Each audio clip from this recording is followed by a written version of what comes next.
With your extensive background as a lawyer, as the chief of the Public Attorney's Office, evident po you have a following like no other individual in government. 1.2 million followers and counting.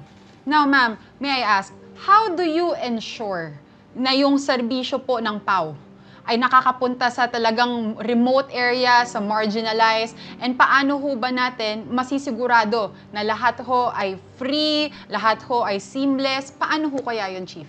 I am a doctor of social development. I graduated in 2015 at UP Diliman, College of Social Work and Community Development. Tatlo. Transparency, accountability, and empowerment. Transparency, everybody can text Presida Acosta any time of the day and night. I have my cell phone, a public cell phone. Ako mismo bumabasa. So alam ko ang problema ng bayan. Transparency, kung paano ang paggasta.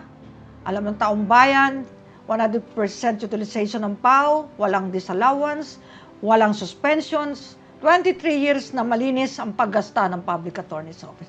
Accountability. Ilan na pong public attorney ang akin dinismiss from service. After due process and hearing, stop, tinanggal, pag may korupsyon, tanggalin. After due process and hearing, lagi tayo may due process. That is accountability. Make every lawyer and staff at PAW be accountable to whatever they will do, whether it's good or bad. I am a soft and hard leader. Hard, impose ko ang law, okay? Constitution and internal rules of PAW, civil service rules, DBM rules, COA rules. Pero marunong ako magbigay ng reward. All incentives.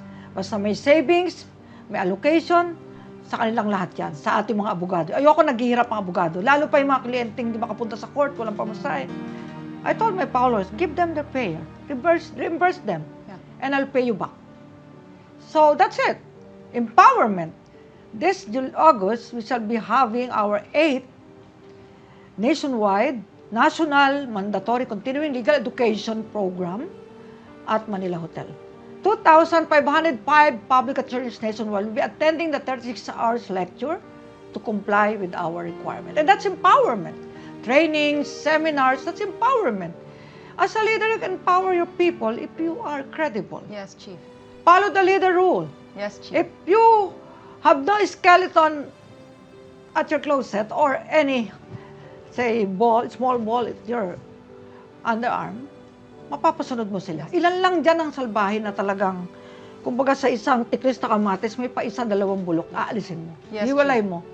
Pagka alam ng abogado na you mean business, meaning hindi profit, but talagang stricto ka pero compassionate Disiplina. ka, susunod sila sa'yo. Pati mga parents niyan, mga nagmamakaawang yung mga anak nila, tanggapin ko sa PAW. Yes, Chief. And we have here sons and daughters of justices, judges, congressmen, congresswomen, and some businessmen. Yes, Chief. Grabe. Sabi ko, hindi mo kailangan magtrabaho sa PAW because napaka-conglomerate yung family nyo. So, pero gusto pa rin ng parents sila. Matututo sa PAW. Yes, Chief. Madidevelop. I am inspired because of the trust and confidence of the Filipino people. At pag lumalakad ako sa daan, hindi sila sumisibangot kundi nakangiti. Para bang happy sila nakita nila si Presida Acosta. Yes.